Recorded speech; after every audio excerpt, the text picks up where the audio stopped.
Hello, dear viewers. Namaskar.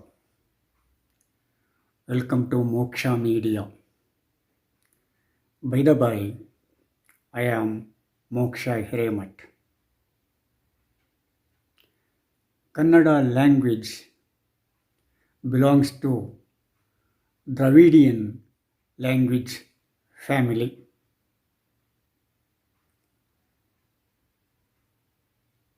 It has the parent language of Proto-Dravidian, but it is not known properly at what time Tamil and Kannada have been deviated from Proto-Dravidian language. Anyhow, now Kannada is an independent language. It has its own features. It has its own characteristics. It has its own uniqueness.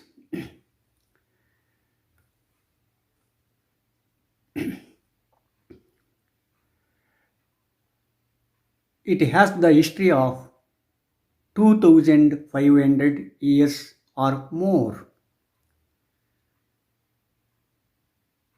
It is a classical language in India. It has the rich history of language and literature. It has its own contribution to the development of nation, culture, and civilization.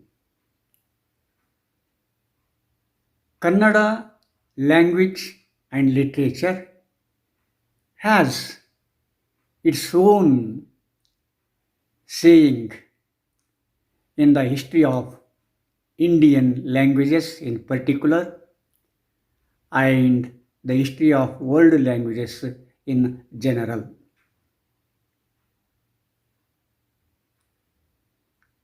Of course, every language tries to have its own script, but most of the languages in the world don't have their own script. But Kannada language is an exception to this. It has its own scripts. Yas, sa, re, ga, ma, pa, da, ni. Sounds are important in music, so the scripts are very important in the language in order to record society's thoughts, emotions, developments, culture, civilization, inventions, etc., etc. So, in this aspect, Kannada has its own scripts. Kannada script is evolved out of Brahmi script.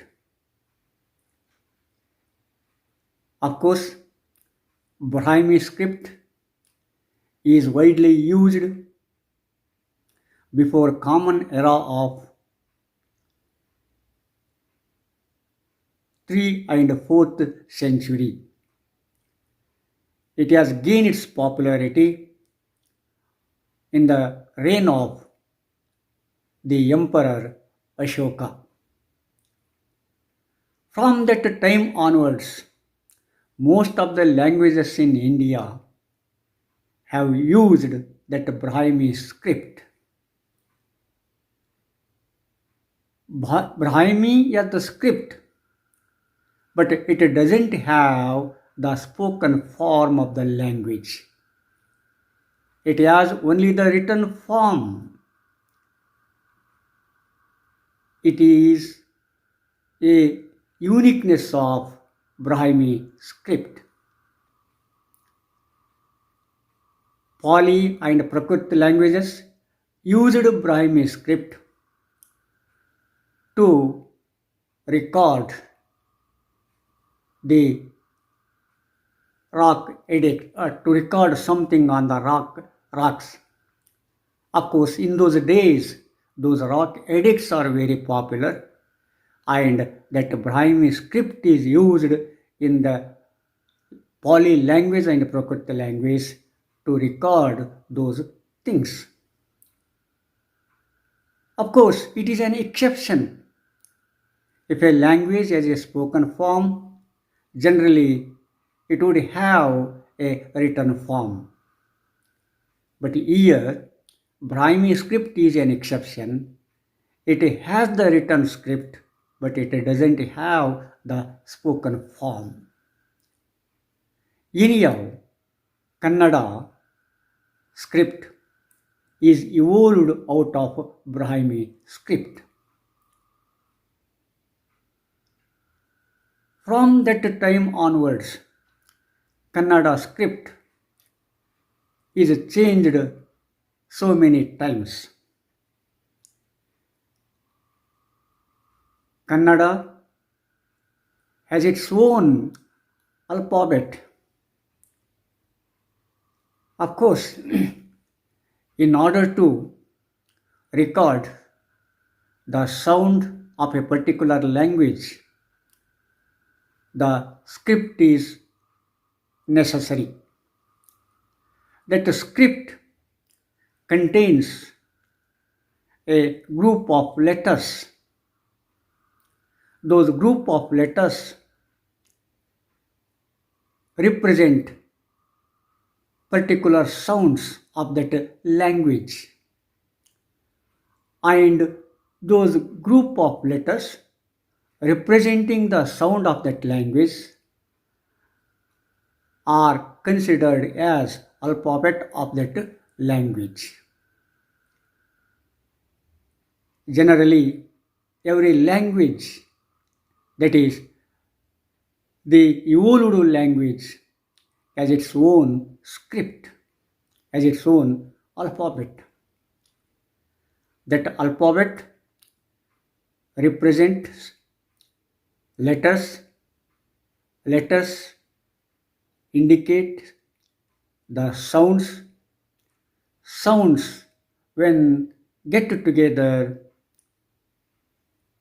form a word, and if the meaningful words are formed, then it becomes a morpheme, and of course, a group of sensible morphemes become a sensible sentence. So, like this, the language has its own system of recording the things. It has its own system in writing what is happened, what is going to be happened. So, Kannada language is not an exception to this. Of course, Kannada has its own alphabet. Those alphabets have been divided into 5 categories according to K.C. Raja. K.C. Raja was a grammarian. He lived in the later part of the 13th and in the first part of the 14th century. He was a scholar. He was an established grammarian, and he tried to frame the grammar of Kannada language in a proper way at that time. That doesn't mean from that time itself the Kannada grammar has been started. Kannada grammar has already its roots, but persons like K.C. Raja tried his best to frame the rules and regulations of grammar regarding Kannada language. We can see those rules and regulations in a text titled Shabdamani Darpana, penned by K.C. Raja. According to K.C. Raja, he divided letters into 5 categories. He said vowels, consonants, semi-vowels and consonants,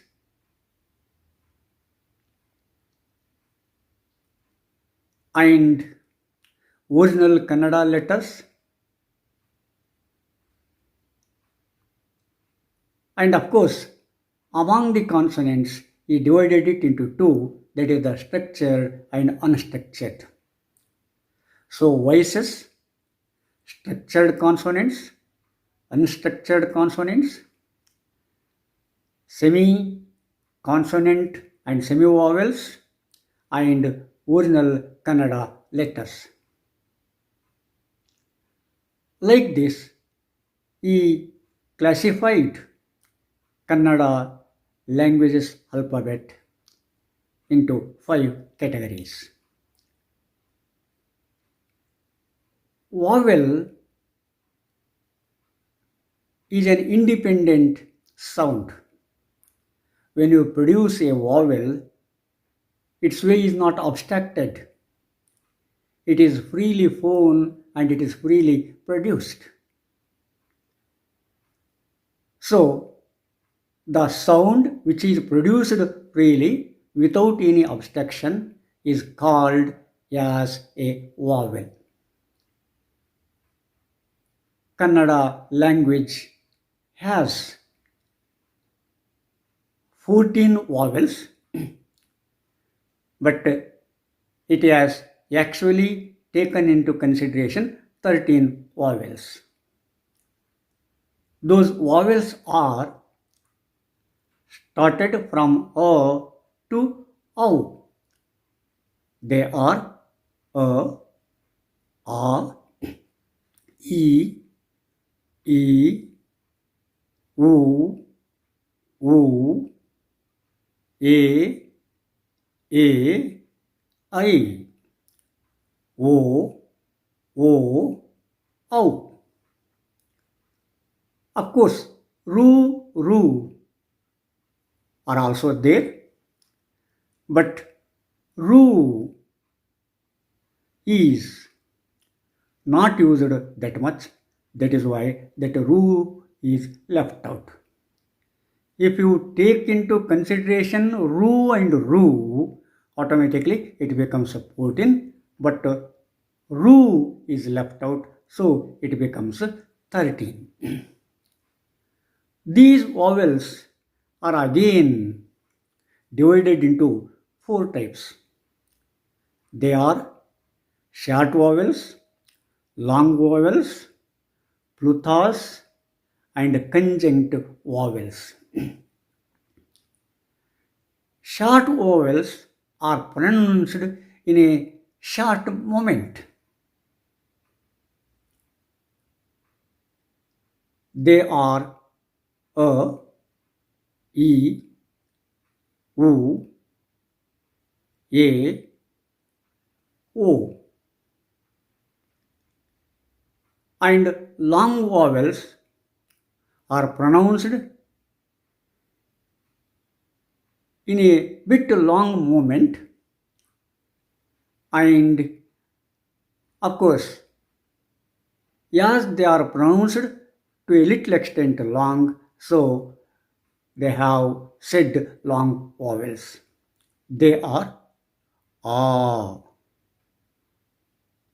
E, U,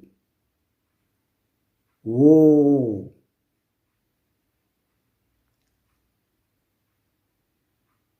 I, O, etc. Of course, Ru is a short vowel. Ru is a long vowel, I have already told you that a long vowel is left out as it is not used in Kannada language that much.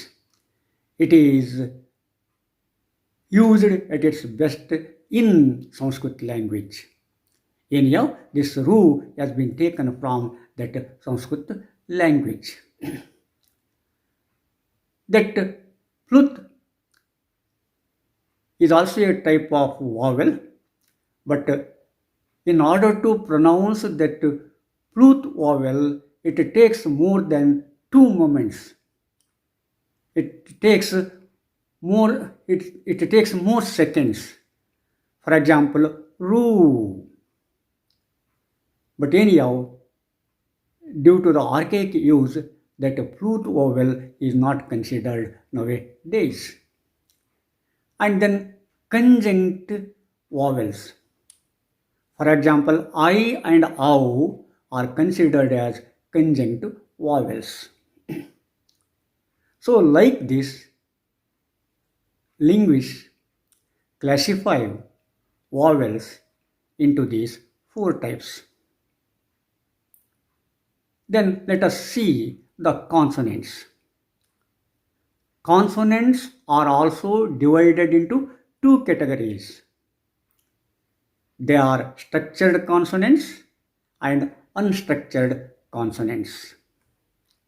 The structured consonants are k,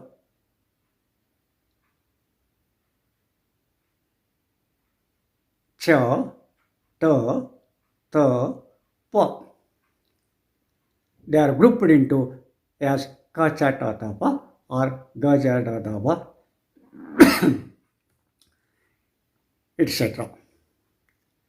That is, these structured consonants are begun from k and ends in ma. And these structured consonants are also divided into 5 types. They are voiceless, unaspirated consonants.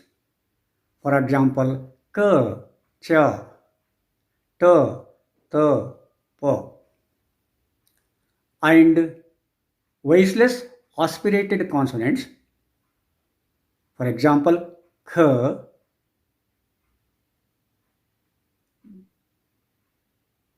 cha, th, dh, and th, bh. And voiced aspirated consonants such as g,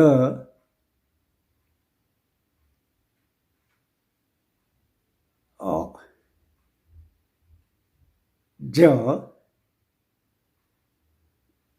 the,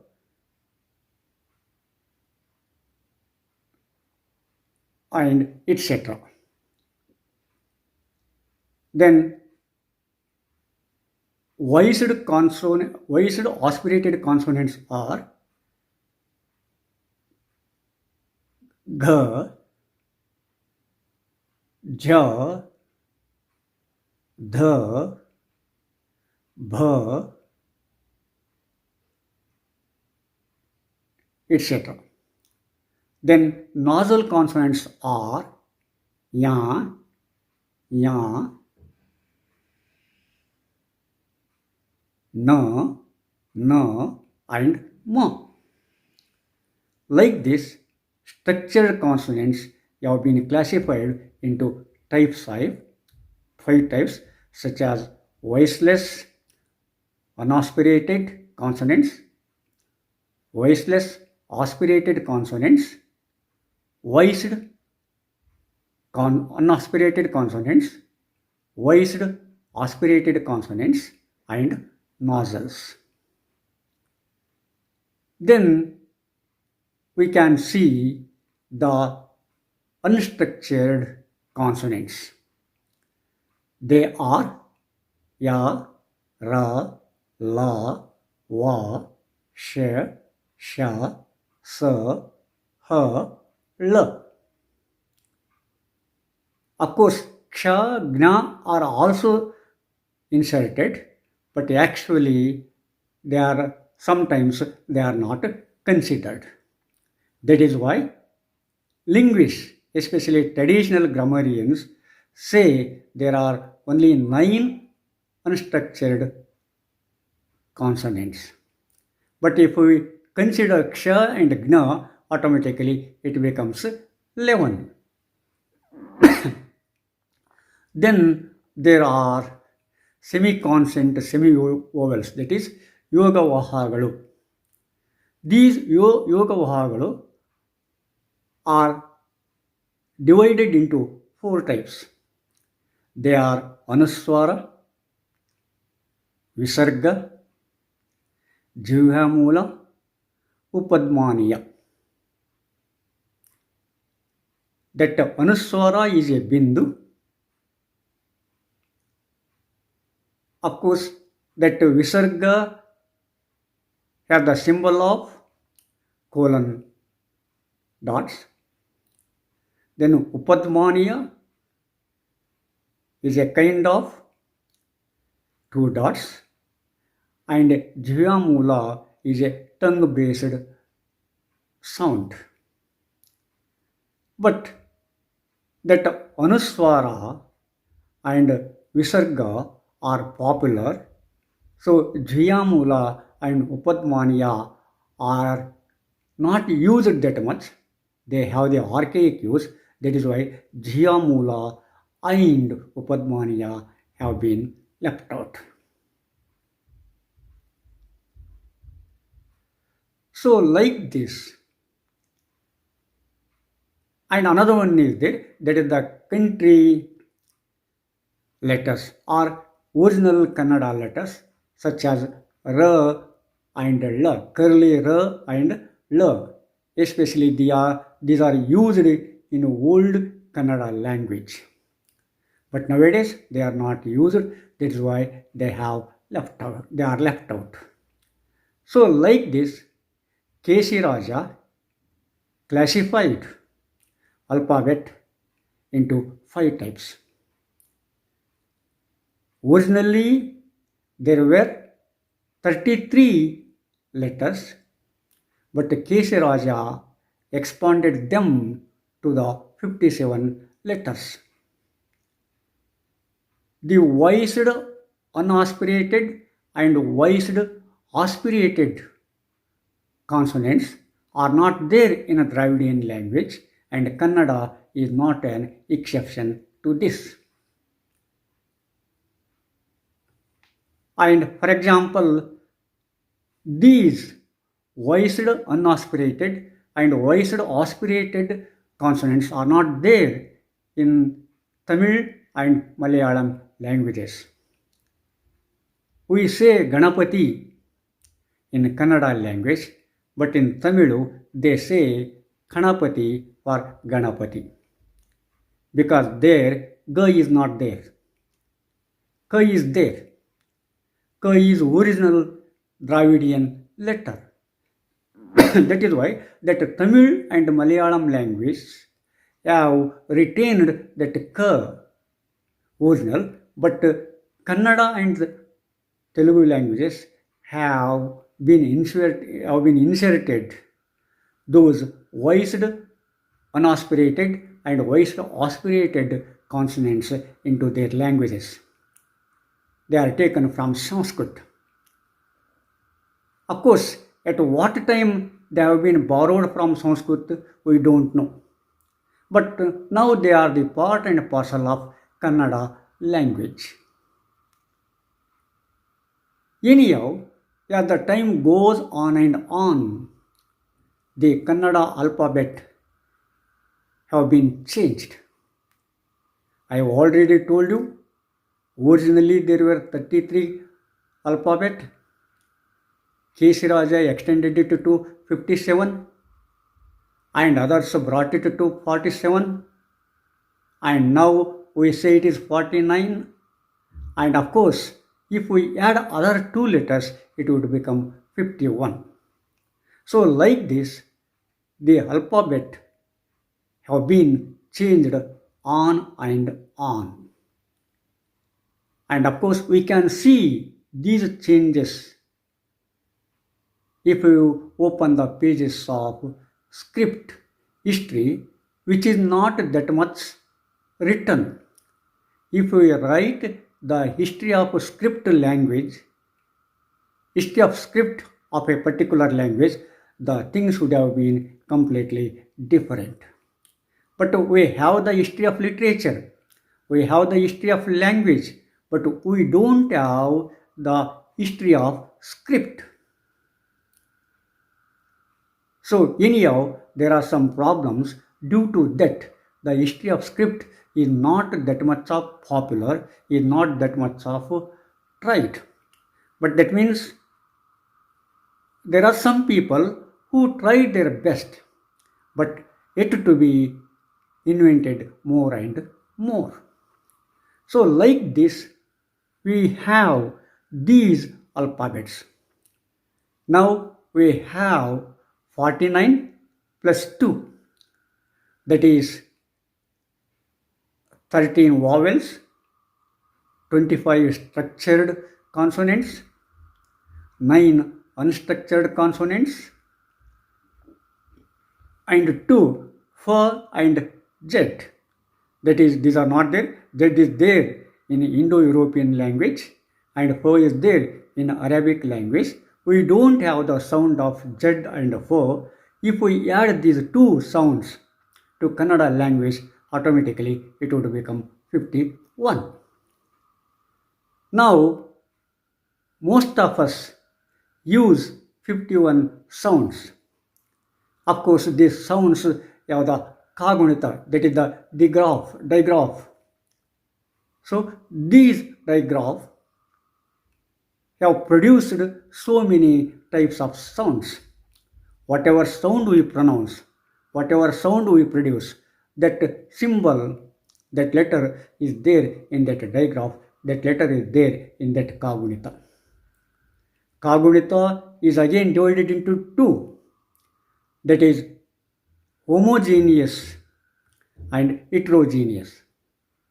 Homogeneous means it has its own stress. For example, we say k and write under it k. And if I write the and use r under it, automatically it will become a heterogeneous. So like this, Kannada language has its own alphabet. In order to understand and in order to pronounce the words and sounds properly, of course, the knowledge of alphabet, the knowledge of letters and sounds used in that language is very important, and in that background I have tried to say something about these Kannada. I try to say something about Kannada alphabet, Kannada letters and Kannada sounds. The next thing will be revealed to you in the next episode. So, see you in the next episode. Namaskar.